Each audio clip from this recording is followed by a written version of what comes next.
नमस्कार मित्रांनो, स्पर्धा परीक्षा मराठी याच्यामध्ये आपले स्वागत आहे. आज आहे 5 डिसेंबर 2022 आणि या व्हिडिओमध्ये आपण 5 डिसेंबरशी संबंधित महत्त्वाचे करंट अफेअरचे प्रश्न पाहणार आहोत. आपण सुरू करूयात आजच्या आपल्या पहिल्या प्रश्नापासून. पहिला प्रश्न आहे, IQ एअर या कंपनीने प्रसिद्ध केलेल्या जगातील सर्वात प्रदूषित देशांच्या यादीमध्ये भारत जगामध्ये कितव्या क्रमांकाचा सर्वाधिक प्रदूषित देश राहिला आहे? भारताचा यामध्ये कितवा क्रमांक आहे असं आपल्याला विचारलेलं आहे आणि याचं बरोबर उत्तर आहे पर्याय क्रमांक 4. 5व्या भारत यामध्ये जगामध्ये 5व्या क्रमांकावर राहिलेला आहे. IQ एअरने ही यादी प्रसिद्ध केलेली आहे. IQ एअर ही हवेच्या गुणवत्तेवर लक्ष ठेवणारी स्वित्झर्लंडमधली एक पोल्युशन टेक्नॉलॉजी कंपनी आहे आणि याच कंपनीने नुकतीच जगातील सर्वाधिक प्रदूषित देशांची यादी प्रसिद्ध केलेली आहे. ही यादी 2021 या वर्षाच्या माहितीच्या आधारावर किंवा अभ्यासावरून तयार करण्यात आलेली यादी आहे आणि यामध्ये जगामध्ये पहिल्या क्रमांकावर बांगलादेश हा देश राहिलेला आहे. त्यानंतर दुसऱ्या क्रमांकावर चाड हा देश आहे, हा आफ्रिकेमधला देश आहे. तिसऱ्या क्रमांकावर पाकिस्तान आहे. त्यानंतर चौथ्या क्रमांकावर ताजिकिस्तान हा देश राहिलेला आहे आणि यामध्ये 5व्या क्रमांकावर आपला भारत राहिलेला आहे. भारत जगामधला सर्वाधिक प्रदूषण असण्याच्या बाबतीमध्ये जगामध्ये 5व्या क्रमांकावर असलेला देश आहे. पर्याय क्रमांक 4 हे याचं बरोबर उत्तर असेल. त्यानंतर सुंदर पिचाई यांना खालीलपैकी कोणत्या वर्षी पद्मभूषण या पुरस्काराने सन्मानित करण्यात आलंय किंवा यांना कोणत्या वर्षाचा पद्मभूषण हा पुरस्कार देण्यात आला आहे असं आपल्याला विचारलेलं आहे आणि याचं बरोबर उत्तर आहे पर्याय क्रमांक 2. 2022 यांना 2022 या वर्षाचा पद्मभूषण हा पुरस्कार देण्यात आलेला आहे. ॲक्च्युली हे पुरस्कार यापूर्वी जाहीर झाले होते, परंतु नुकताच हा पुरस्कार जो आहे तो या सुंदर पिचाई यांना प्रदान करण्यात आलेला आहे डिसेंबर 2022 या महिन्यामध्ये. हे गुगलचे CEO आहेत आणि यांना हा पद्मभूषण पुरस्कार मिळाला होता. हा भारताचा तिसरा सर्वोच्च नागरी पुरस्कार आहे आणि भारताचे अमेरिकेमधले राजदूत तरनजीत सिंग यांच्या हस्ते यांना हा पुरस्कार देऊन सन्मानित करण्यात आलेला आहे. उत्तर असेल 2022. आता इथे पद्मभूषणचा पुरस्काराचा उल्लेख आलेला म्हणजे हा पद्म पुरस्कार आहे. आपल्याला माहिती आहे किंवा आपण यापूर्वी देखील पाहिलेलं आहे की पद्म पुरस्कारामध्ये 3 पुरस्कार आहेत. त्यामध्ये एक आहे पद्मविभूषण, हा आपल्या भारताचा दुसरा सर्वोच्च नागरी पुरस्कार आहे. मग पहिला कोणता आहे तर पहिला आहे भारतरत्न. त्यानंतर दुसऱ्या क्रमांकाचा पुरस्कार आहे पद्मविभूषण, तिसरा क्रमांक आहे पद्मभूषणचा आणि चौथा आहे पद्मश्री. यावर्षी हे जे पुरस्कार आहेत पद्म पुरस्कार, हे पुरस्कार एकूण 128 जणांना देऊन सन्मानित करण्यात आलेलं आहे किंवा 128 जणांना हे पुरस्कार यावर्षी जाहीर झालेले आहेत. त्यामध्ये 4 जणांना पद्मविभूषण देण्यात आलेलं आहे, 17 जणांना पद्मभूषण आणि 107 जणांना पद्मश्री या पुरस्काराने सन्मानित करण्यात आलेलं आहे. ही सगळी यादी जी आहे ती तुम्हाला PDF मध्ये अवेलेबल होऊन जाईल. त्यानंतर आजचा आपला पुढचा प्रश्न आहे, खालीलपैकी कोणता दिवस आंतरराष्ट्रीय चित्ता दिन म्हणून साजरा केला जातो? याचं बरोबर उत्तर आहे पर्याय क्रमांक 3. 4 डिसेंबर. 4 डिसेंबर हा दिवस दरवर्षी जगभरात आंतरराष्ट्रीय चित्ता दिन म्हणून साजरा केला जातो. चित्ता किंवा या प्राण्याविषयी जागृती निर्माण करणे किंवा याचं संरक्षण आणि संवर्धन करण्यासाठी जनजागृती करणे या उद्देशाने हा 4 डिसेंबर हा दिवस दरवर्षी आंतरराष्ट्रीय चित्ता दिन म्हणून साजरा केला जातो. चित्ता जो प्राणी आहे हा जगामधला सर्वात वेगवान प्राणी म्हणून ओळखला जातो. 70 वर्षापूर्वी जवळपास 1952 या वर्षामध्ये भारताने चित्ता भारतामधून नामशेष झाल्याची घोषणा केली होती. त्यानंतर आता 17 सप्टेंबर, डेट लक्षात ठेवा, 17 सप्टेंबर 2022 या दिवशी आफ्रिकेतील नामिबिया या देशामधून भारतामध्ये 8 चित्ते, 8 मध्ये 4 आहेत, 8 मध्ये 5 आहेत फिमेल चित्ते आणि 3 आहेत मेल चित्ते, असे एकूण 8 चित्ते भारतामध्ये आणण्यात आलेले आहेत. कधी? 17 सप्टेंबर 2022 या दिवशी. आणि या 8 चित्त्यांना मध्य प्रदेशमधील कुनो या राष्ट्रीय अभयारण्यामध्ये ठेवण्यात आलेलं आहे. या चित्त्यांना भारतामध्ये बोईंग 747-400 या विमानाने आणण्यात आलं होतं. उत्तर असेल हा जो दिवस आहे आंतरराष्ट्रीय चित्ता दिन, हा दिवस दरवर्षी 4 डिसेंबर या दिवशी साजरा केला जातो आणि चित्ताच्या अनुषंगाने ही माहिती लक्षात ठेवा. हे मुद्दे आपल्यासाठी महत्त्वाचे मुद्दे आहेत, कारण भारतामधून चित्ता जो आहे तो 1952 मध्ये नामशेष झाला होता आणि आता 17 सप्टेंबर या दिवशी नामिबिया या देशामधून 8 चित्त्यांना भारतामध्ये आणण्यात आलेलं आहे. हे चित्ते मध्य प्रदेशमधील कुनो या राष्ट्रीय अभयारण्यामध्ये ठेवण्यात आलेले आहेत. हा आहे आंतरराष्ट्रीय चित्ता दिन.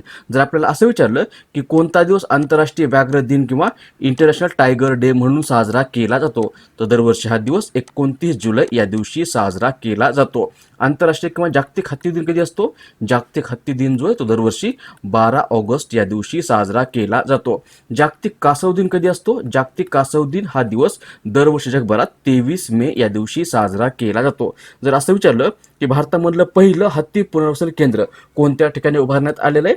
केरळमध्ये कोट्टूर या ठिकाणी भारतामधलं पहिलं हत्ती पुनर्वसन केंद्र उभारण्यात आलेलं आहे. आणि भारतामधलं पहिलं कासव पुनर्वसन केंद्र जे आहे ते बिहारमध्ये भागलपूर या ठिकाणी उभारण्यात आलेलं. हे सगळे मुद्दे आपल्यासाठी अतिशय महत्त्वाचे मुद्दे आहेत.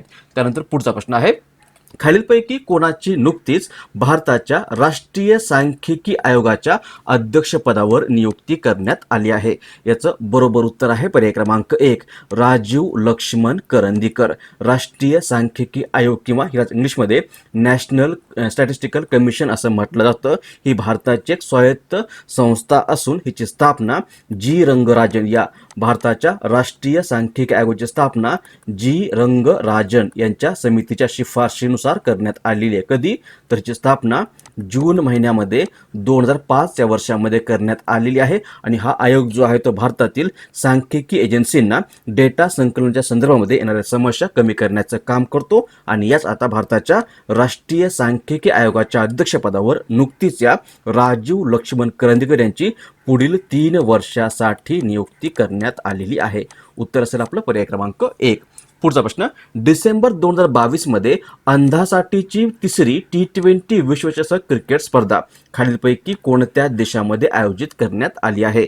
याचं बरोबर उत्तर आहे पर्याय क्रमांक 1 भारत. ही जी स्पर्धा आहे अंधासाठीची आंतरराष्ट्रीय T20 क्रिकेट स्पर्धा, ही स्पर्धा CABI म्हणजे cricket association for blind in India आणि समर्थनम ट्रस्ट या संस्थांच्या मदतीनं किंवा या संस्थांकडून संयुक्तपणे आयोजित केली जाते. आणि 2022 या वर्षामध्ये या स्पर्धेचं आयोजन किंवा अंधांसाठीची तिसरी T20 क्रिकेट वर्ल्ड कप ही स्पर्धा 5 ते 17 डिसेंबर 2022 या काळामध्ये भारतामध्ये आयोजित करण्यात येत आहे. यामध्ये किंवा या स्पर्धेमध्ये जगातील ऑस्ट्रेलिया, बांगलादेश, नेपाळ, पाकिस्तान, दक्षिण आफ्रिका, श्रीलंका आणि भारत हे देश सहभागी होत आहेत. या देशातील जवळपास 150 खेळाडू यामध्ये सहभागी होणार असून ही स्पर्धा भारतामधील एकूण 9 शहरांमध्ये आयोजित केली जाणार आहे. याचं उद्घाटन जे आहे ते गुरुग्राम या ठिकाणच्या ताऊ देवीलाल इंडोर स्टेडियमवर 5 डिसेंबर या दिवशी करण्यात येणार आहे. आणि भारताचा माजी फलंदाज युवराज सिंह हा या स्पर्धेचा ब्रँड अँबॅसिडर आहे. उत्तर असेल आपलं पर्याय क्रमांक 1 भारत. त्यानंतर पुढचा प्रश्न, भारताचे पहिले राष्ट्रपती डॉक्टर राजेंद्र प्रसाद यांची नुकतीच 3 डिसेंबर 2022 या दिवशी कितवी जयंती साजरी करण्यात आली आहे? याचं बरोबर उत्तर आहे पर्याय क्रमांक 1 138वी. डॉक्टर राजेंद्र प्रसाद हे भारताचे पहिले राष्ट्रपती होते. कधी? 1950 ते 62 या कालावधीमध्ये. आणि यांचा जन्म झाला होता 3 डिसेंबर 1884 या दिवशी. आणि नुकतीच 3 डिसेंबर 2022 या दिवशी यांची 138वी जयंती साजरी करण्यात आलेली आहे. याच डॉक्टर राजेंद्र प्रसाद यांना 1962 या वर्षामध्ये भारतरत्न या पुरस्काराने देखील सन्मानित करण्यात आलं होतं. उत्तर असेल आपलं पर्याय क्रमांक 1. नेक्स्ट, खालीलपैकी कोणाची नुकतीच भारताच्या शालेय शिक्षण विभागाच्या सचिवपदी नियुक्ती करण्यात आली आहे? याचं बरोबर उत्तर आहे पर्याय क्रमांक 1 संजय कुमार. संजय कुमार हे 1990 बॅचचे IAS ऑफिसर आहेत आणि यांची नुकतीच भारताच्या शालेय शिक्षण विभागाच्या सचिवपदी नियुक्ती करण्यात आलेली आहे. त्यांनी अनिता करवाल यांची जागा घेतलेली. अनिता करवाल या नुकत्याच रिटायर्ड किंवा सेवानिवृत्त झालेल्या आहेत. उत्तर असेल पर्याय क्रमांक 1. नेक्स्ट, सध्या चर्चेत असलेल्या the Chipko movement a people's history या पुस्तकाचे लेखक कोण आहेत? याचं बरोबर उत्तर आहे पर्याय क्रमांक 4 शेखर पाठक. शेखर पाठक यांनी हे पुस्तक लिहिलेलं आहे. नाव आहे the Chipko movement a people's history. सध्या हे पुस्तक चर्चेमध्ये आलेलं आहे कारण नुकतंच या पुस्तकाला Kamaladevi Chattopadhyay NIF book prize या पुरस्काराने सन्मानित करण्यात आलेलं आहे.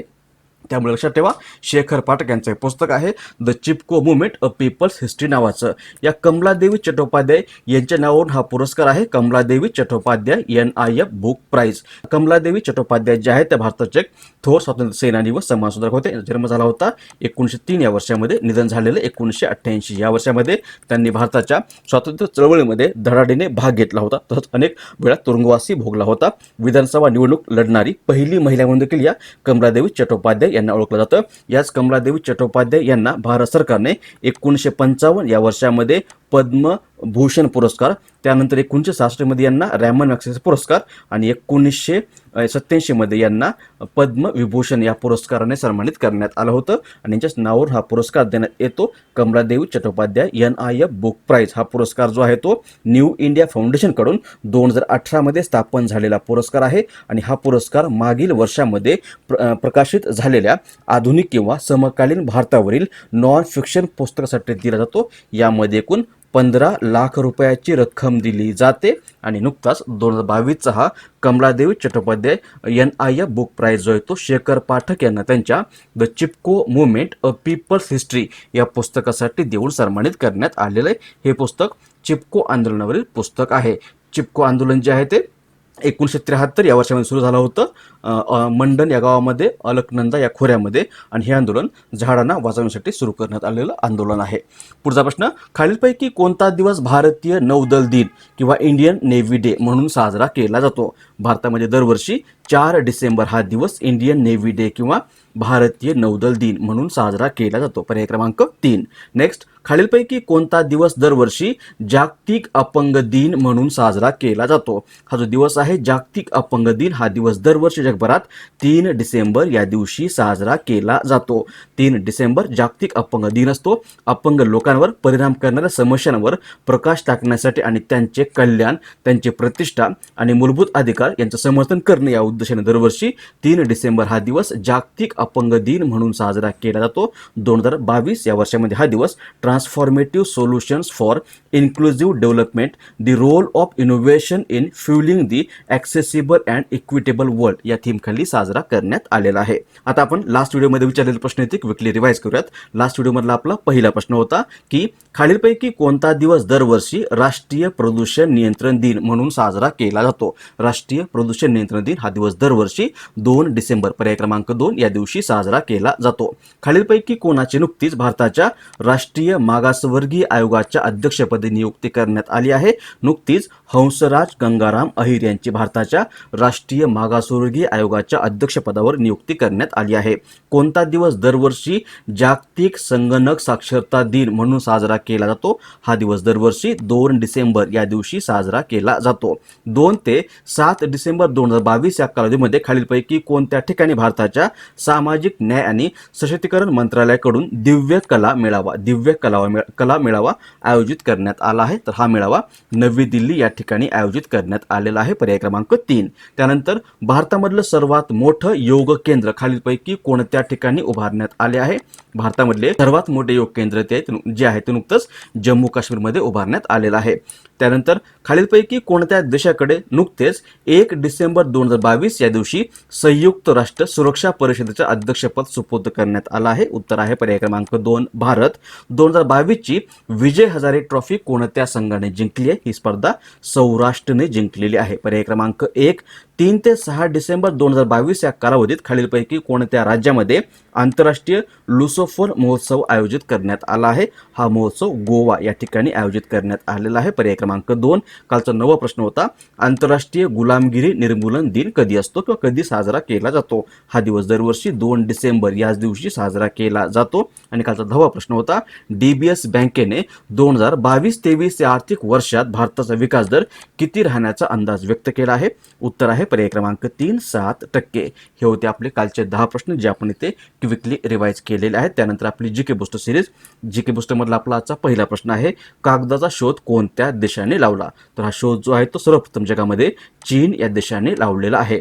रात आंधळेपणा कोणत्या व्हिटॅमिनच्या कमतरतेमुळे होतो? रात आंधळेपणा हा व्हिटॅमिन A किंवा अ जीवनसत्वाच्या कमतरतेमुळे होतो.